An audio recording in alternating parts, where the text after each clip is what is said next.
दोस्तों वीडियो शुरू करने से पहले मैं आपको एक सिनेरियो इमेजिन करने को कहूंगा। तो दोस्तों इमेजिन करो कि आप अपनी सिटी के एक बड़े से मॉल में जाते हो। वहां आप अपनी गाड़ी पार्क करने के लिए पार्किंग लॉट की तरफ अपनी गाड़ी को घुमाते हो और पार्क करके गाड़ी से नीचे उतरते हो। जैसे ही आप नीचे उतरते हो और मॉल की तरफ जाने के लिए बढ़ते हो, तभी आपकी नजर पड़ती है सामने से आ रही दो एक्सोटिक कारों पर।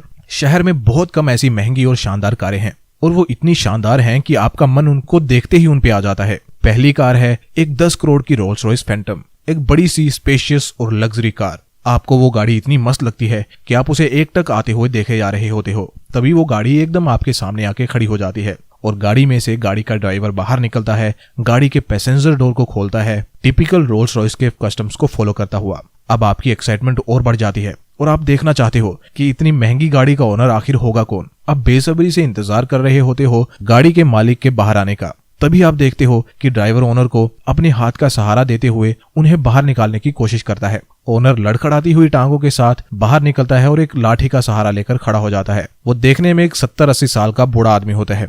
तब उसे देख के आप खुद को बहुत बेहतर महसूस करते हो और सोचते हो कि चाहे मैं मारुति की गाड़ी ही ड्राइव कर रहा हूँ, लेकिन मेरे पास एनर्जी तो है जिससे मैं चाहे इस बूढ़े आदमी जितना अमीर तो नहीं, लेकिन एंजॉय तो कर ही सकता हूँ अगर मेरे पास थोड़ा बहुत पैसा भी हो तो। जब आप उस पहली महंगी गाड़ी में से एक बूढ़े और कमजोर आदमी को निकलते देखते हो, तो अब आपका दूसरी गाड़ी को देखने का इतना मन नहीं करता, क्योंकि तब तक आपका दिमाग एक धारणा बना चुका होता है कि अमीर होने के लिए बुढ़ापे तक का इंतजार करना पड़ता है और जवानी के दिनों को, जिनको हम सबसे ज्यादा एंजॉय करते हैं, उनको कुएं में डाल देना पड़ता है। इसलिए आप ना तो दूसरी गाड़ी पे इतना खास ध्यान देते हो और ना ही अब आपको उसके ओनर को देखने की एक्साइटमेंट होती है। आप सोचते हो कि इस गाड़ी में से भी एक बूढ़ा सा आदमी निकलेगा जिसकी उम्र भी 60-70 साल की होगी, जो बिना सहारे के चल नहीं पाता होगा और यहाँ अपनी बूढ़ी वाइफ के लिए ग्रोसरी लेने आया होगा। लेकिन तभी वो गाड़ी रुकती है और उसमें से एक यंग और एनर्जेटिक 28 से 30 साल का दिखने वाला लड़का बाहर निकलता है, स्टाइल के साथ अपनी गाड़ी का डोर क्लोज करता है और अपनी सुंदर वाइफ के साथ मॉल की तरफ बढ़ता है। और आप ये सब देख के हैरान हो जाते हो कि इतनी महंगी गाड़ी को एक 30 साल का नौजवान लड़का ड्राइव करता है। वैसे वो गाड़ी एक स्पोर्ट्स कार लैम्बोर्गिनी होती है। तो दोस्तों अब मुझे बताओ कि अगर आपको मौका मिले तो आप इन दोनों में से कौन सा पर्सन बनना चाहोगे? क्या आप ऐसा पर्सन बनना चाहोगे जो अमीर तो है, जिसके पास दौलत का पहाड़ है, लेकिन वो उस दौलत को एंजॉय ही नहीं कर सकता क्योंकि उसकी उम्र ही इतनी हो चुकी है कि उसके ज्यादातर दिन डॉक्टर के साथ अपॉइंटमेंट में ही निकल जाते हैं, जो अब बिना सहारे के चल भी नहीं पाता? या फिर एक ऐसा इंसान बनना पसंद करोगे जो फुल ऑफ एनर्जी है, जिसके पास पैसा है, जिसको वो एंजॉय भी कर सकता है, जब चाहे वेकेशंस पे जा सकता है, अपनी स्पोर्ट्स कार्स में लॉन्ग ड्राइव के लिए निकल सकता है? ऑब्वियसली बिना किसी सेकंड थॉट के आप सेकंड पर्सन ही बनना चाहोगे।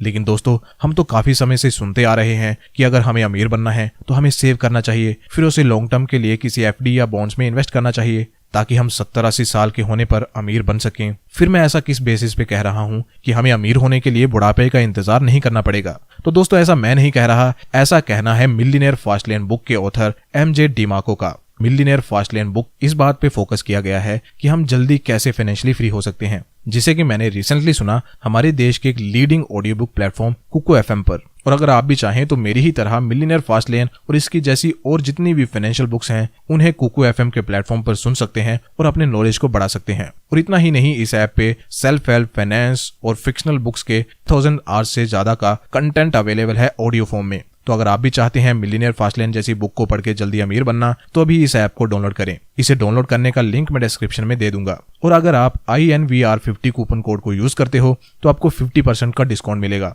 लेकिन ये ऑफर सिर्फ पहले 250 यूजर्स के लिए है और 50% डिस्काउंट का मतलब है कि आपको कुको एफएम की सभी ऑडियो बुक समरीज का 1 साल का एक्सेस मिलेगा मात्र 199 रुपए में। तो दोस्तों इतने रुपए में या तो आप एक पिज्जा खा सकते हो और अपनी सेहत खराब कर सकते हो, या फिर कुको एफएम पर 1 साल के लिए कुछ ऐसा सुन सकते हो जिससे आपके ब्रेन की पावर इंक्रीज हो सकती है। तो आइए आप वीडियो में आगे बढ़ते हैं और एमजे डिमाको की बुक मिलियनेयर फास्ट लेन से जल्दी अमीर बनना सीखते हैं। तो दोस्तों ऑथर के अकॉर्डिंग अगर ये आप हो और ये है आपका फाइनेंशियल गोल, तो इस फाइनेंशियल गोल तक पहुंचने के लिए 3 रास्ते होते हैं: साइड लेन, स्लो लेन और फास्ट लेन। इन तीनों रास्तों को आप कुछ इस तरीके से समझ सकते हो। साइड लेन यानी रोड के साइड में बने फुटपाथ पे चलने जैसा है, जिसकी कोई गारंटी नहीं है कि ये आपको आपके गोल्स तक पहुंचाएगा भी या नहीं। दूसरा स्लो लेन का मतलब रोड पे पैदल या फिर साइकिल से चल के अपनी डेस्टिनेशन तक पहुंचना, जिसमें आपकी एक स्पीड लिमिट होगी और इस रास्ते पे चल के आप उस स्पीड लिमिट से ज्यादा तेज नहीं चल सकते। तीसरा है फास्ट लेन, जिसपे कोई स्पीड लिमिट नहीं है। आप इस रोड पे फरारी जैसी कार की फुल स्पीड से चल सकते हो और अपने गोल्स तक पहुंच सकते हो एज सून एज पॉसिबल। तो अब अगर आपको इन तीनों रास्तों में से कोई एक रास्ता चुनने को कहा जाए तो आप किस रास्ते से जाना चाहोगे? विदाउट एनी डाउट आप तीसरे रास्ते यानी फास्ट लेन से ही जाना चाहोगे। दोस्तों, सभी लोग इस रोड से जाना तो चाहते हैं लेकिन चल नहीं पाते। इसी रोड को आप सबसे खाली देखोगे, जबकि बाकी दोनों रास्तों पे यानी साइड लेन और फास्ट लेन पे ही आपको सबसे ज्यादा ट्रैफिक देखने मिलेगा, क्योंकि मैक्सिमम लोग इन्हीं दोनों रास्तों पर होते हैं। तो दोस्तों, अब हम इन्हीं तीनों लेन्स को डिटेल से समझेंगे कि आखिर इनका मतलब है क्या और कैसे आप साइड लेन और स्लो लेन से फास्ट लेन पे आ सकते हो और विदाउट एनी स्पीड लिमिट अपने फाइनेंशियल गोल्स तक पहुंच सकते हो। और ये सब हम सिंपल एग्जांपल्स के थ्रू समझेंगे, जो कि हमेशा हम करते हैं, जिससे कि चीजों को ज्यादा से ज्यादा इजी रखा जा सके। स्टोरीज और एग्जांपल्स का दिमाग पे लॉन्ग लास्टिंग इम्पैक्ट होता है और इन्हें याद रखना भी इजी होता है, इसीलिए मैं हमेशा स्टोरीज या एग्जांपल के थ्रू वीडियोस बनाता हूं। तो अब जल्दी से इमेजिन करो 3 दोस्तों को। तीनों ही सेम कॉलेज से ग्रेजुएट हुए हैं, तीनों ही अपनी क्लास के सबसे ब्राइट स्टूडेंट्स में से एक थे, लेकिन आगे चल के तीनों के रास्ते, तीनों के प्रोफेशंस और फाइनेंशियल स्टेटस एकदम अलग होने वाले हैं। तीनों को हम कुछ नाम दे देते हैं फॉर इजी रेफरेंस। पहले दोस्त का नाम हम मोहित रखते हैं, दूसरे का इरफान और तीसरे का साहिल मान लेते हैं। और हाँ, साहिल की स्टोरी सुने बिना वीडियो को छोड़ना मत, अगर आपको जल्दी अमीर बनना है तो, अदरवाइज यू कैन स्किप। तो अब सबसे पहले दोस्त यानी मोहित के बारे में जान लेते हैं, जिसे कि कॉलेज कैंपस से ही प्लेसमेंट मिल जाती है। उसको एक प्राइवेट कंपनी में एक जूनियर इंजीनियर की जॉब मिल जाती है, जहां उसकी सैलरी 25,000 की होती है। मोहित को जैसे ही पहली सैलरी मिलती है तो उससे वो 70,000 का आईफोन खरीद लेता है, वो भी EMIs पे। फिर अगली सैलरी मिलती है तो फ्लैट में AC लगवा लेता है, अगेन EMIs पे। और इसी तरीके से वो हर महीने की सैलरी का यूज करता है, महंगी घड़ियों पे, गैजेट्स पे और पार्टीज में मौज मस्ती में उड़ा देता है। मोहित का मानना है कि कल किसने देखा, लाइफ का क्या पता आज है कल हो ना हो। और यही माइंडसेट होता है सभी साइड वर्कर्स का। और ये माइंडसेट सिर्फ मोहित जैसे कम सैलरी वाले लोगों का ही नहीं होता। इस कैटेगरी में बहुत सारे ऐसे लोग भी आते हैं जो दिखते तो बहुत अमीर हैं, लेकिन जब कभी उन पे बुरा टाइम आता है तब पता चलता है कि वो अंदर से तो कंगाल हो चुके हैं। जैसे कि आप कई बार सुनते होंगे कि कई सारे स्टार्स और सेलिब्रिटीज बैंकरप्ट हो गए। असल में वो इसलिए बैंकरप्ट होते हैं क्योंकि माइंडसेट उनका गरीबों वाला ही होता है। वो तो बाई चांस उन्होंने कहीं से पैसे कमा लिए होते हैं। इसलिए आप देखोगे कि मैक्सिमम लॉटरी जीतने वाले लोग कुछ सालों में ही उस पैसे को उड़ा देते हैं। इस माइंडसेट से बाहर निकलने के लिए आपको अपने अंदर के 3 रॉन्ग बिलीफ्स को निकालना होगा। पहला, कि वेल्थ बनाने के लिए आपको लक चाहिए होता है। इस बिलीफ को जितना जल्दी हो सके हटा दो, क्योंकि जब तक ये बिलीफ आपके मन में रहेगा तब तक आप यही सोचते रहोगे कि अमीर बनने के लिए आपको लकी होना पड़ेगा, जबकि अमीर बनने के लिए लक की नहीं हार्ड वर्क की रिक्वायरमेंट होती है। दूसरा बिलीफ ये कि अमीर बनना एक इवेंट है, ये एक बहुत ही गलत बिलीफ है। वेल्थ कभी भी रातों रात नहीं बनाई जाती, इसके पीछे एक पूरा प्रोसेस होता है। जैसे कि आप अपने किसी अमीर दोस्त से मिलते हो और ये सोचते हो कि ये तो रातों रात अमीर हो गया है, जबकि अगर आप उससे पूछो तो वो आपको अच्छे से बताएगा कि उसने कितनी रातें जाग के गुजारी हैं इस मुकाम तक पहुंचने के लिए। थर्ड बिलीफ कि कोई दूसरा आपको आके पैसे दे देगा तो आप अमीर बन जाओगे। ये सुन के आपको ऐसा लगा होगा कि यार ऐसा भी कोई सोचता है क्या। मुझे भी ऐसा ही फील हुआ था जब मेरा ही एक फ्रेंड मुझसे कहने लगा कि यार अंबानी इतना अमीर है, अगर ये मुझे 1-2 करोड़ रुपए दे देगा तो इससे इसको कोई फर्क नहीं पड़ेगा और मेरी कई पुश्तें इसमें गुजारा भी कर लेंगी। और वो मजाक में नहीं कह रहा था, उसका सच में यही मानना है कि अमीर लोगों को गरीब लोगों को पैसे देने चाहिए जिससे वो भी अमीर हो सके। तब मैंने उसको भी लॉटरी वाला एग्जाम्पल दिया था, लेकिन उसके एक्सप्रेशन देख के मुझे मालूम पड़ गया था कि इसे मेरी बात समझ नहीं आई है। तो दोस्तों, इन तीनों बिलीव्स को अपने दिमाग से निकालने के बाद आप साइड लेन से तो बाहर आ जाओगे, लेकिन अब स्लो लेन जिसमें कि इरफान जैसे लोग आते हैं उसके बारे में भी जान लेते हैं। इरफान कौन? इरफान वही मोहित का दोस्त। कॉलेज में दोनों ही काफी ब्राइट स्टूडेंट थे,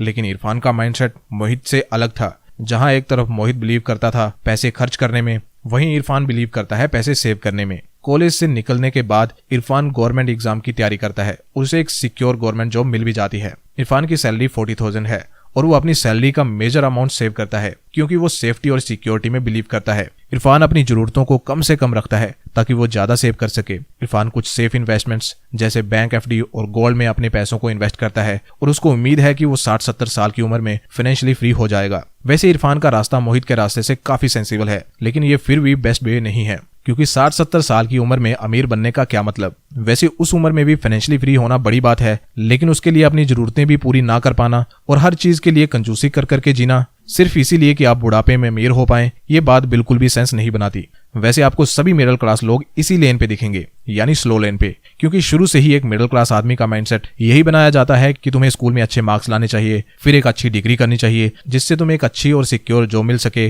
फिर अपनी सैलरी को सेव करना चाहिए जिससे तुम फाइनली एक अच्छी रिटायर्ड लाइफ जी सको। स्लो लेन से फास्ट लेन पे आने के लिए भी आपको बस थोड़े से माइंडसेट शिफ्ट की जरूरत है, जिसे कि साहिल ने समय रहते मास्टर कर लिया है और वो फरारी की फास्ट राइड को एंजॉय कर रहा है। कैसे आइए जानते हैं। साहिल ने सबसे पहले जो भी उसे जॉब मिली उसने उसी में काम करना शुरू कर दिया। उसको सबने काफी क्रिटिसाइज किया और मजाक उड़ाया कि इतना इंटेलिजेंट होने के बावजूद भी तुम इतनी कम सैलरी वाली जॉब कर रहे हो। लेकिन साहिल के माइंड में सब क्लियर था कि वो क्या कर रहा है और क्यों कर रहा है, इसलिए वो किसी की सुनता नहीं है और पार्ट टाइम अपनी जॉब को कंटिन्यू करता है। साहिल सुबह 9 बजे जॉब पे जाता है और 3 बजे घर वापस आ जाता है। अब बाकी का समय वो अपने साइड हसल पे लगाता है। साहिल अपने यूट्यूब चैनल पे काम करता है। साहिल हर हफ्ते अनुशासन के साथ यूट्यूब पे वीडियोस डालता है। काफी महीनों तक उसे रिजल्ट नहीं दिखता, लेकिन फिर भी वो बिना रुके वीडियोस अपलोड करता रहता है, क्योंकि वो प्रोसेस में बिलीव करता है। चाहे उसे रिजल्ट्स नहीं मिल रहे, लेकिन उसकी स्क्रिप्ट राइटिंग, वॉइस ओवर और एडिटिंग में काफी सुधार हुआ है। फिर कुछ साल यूट्यूब पे काम करने के बाद साहिल को रिजल्ट्स मिलना शुरू हो जाते हैं और साहिल की ग्रोथ एक्सपोनेंशियली होनी स्टार्ट हो जाती है। हर महीने उसके चैनल के व्यूज पिछले महीने से ज्यादा आते जा रहे हैं और वो अब हर महीने लैक्स में अर्न करने लगा है। अब साहिल जैसे जैसे आगे बढ़ता रहेगा, उसके चैनल के व्यूज और अर्निंग्स कंपाउंड होती रहेंगी। साहिल अपनी इनकम का एक छोटा हिस्सा स्टॉक्स में भी इन्वेस्ट करता है अपनी फ्यूचर फाइनेंशियल गोल्स के लिए और 10 सालों में फाइनेंशियली फ्री हो भी जाता है। और अब साहिल पैसों के लिए काम नहीं करता, बल्कि पैसा उसके लिए काम करता है। वो सो भी रहा होता है तब भी पैसे उसके बैंक अकाउंट में आते रहते हैं। तो दोस्तों, ये है फास्ट लेन में रहने के मजे। बस कुछ साल आपको कड़ी मेहनत करनी होती है, फिर बाकी की लाइफ आप अपने हिसाब से जी सकते हो। ये रास्ता फास्ट तो है, लेकिन इजी बिल्कुल भी नहीं है, क्योंकि अगर ये इजी होता तो मैक्सिमम लोग इसी रास्ते पर होते, ना कि साइड लेन या स्लो लेन पे। तो दोस्तों, मैंने इस बुक का पूरा निचोड़ इस वीडियो में आपके सामने रखने की कोशिश करी है। अगर आप वीडियो को अभी तक देख रहे हो तो बहुत चांसेस हैं कि या तो आप पहले से ही फास्ट लेन पे हो या फिर आना चाहते हो। अगर हाँ, तो चैनल को अभी सब्सक्राइब करिए, क्योंकि हमारे चैनल का कंटेंट आपको वो माइंडसेट बनाने में मदद करेगा जो फास्ट लेन पे आने के लिए चाहिए होता है। तो दोस्तों, मिलियनेयर फास्ट लेन बुक की समरी आपको कैसी लगी आप कमेंट करके बता सकते हैं और वीडियो को भी लाइक कर सकते हैं, ताकि मैं जान पाऊं कि आपको वीडियो पसंद आई है। और दोस्तों, अगर आप एक डीमैट अकाउंट खुलवाना चाहते हैं तो मैं अपने देश के one of the best broker के फ्री डीमैट अकाउंट का लिंक डिस्क्रिप्शन में दे दूंगा। You can check that out.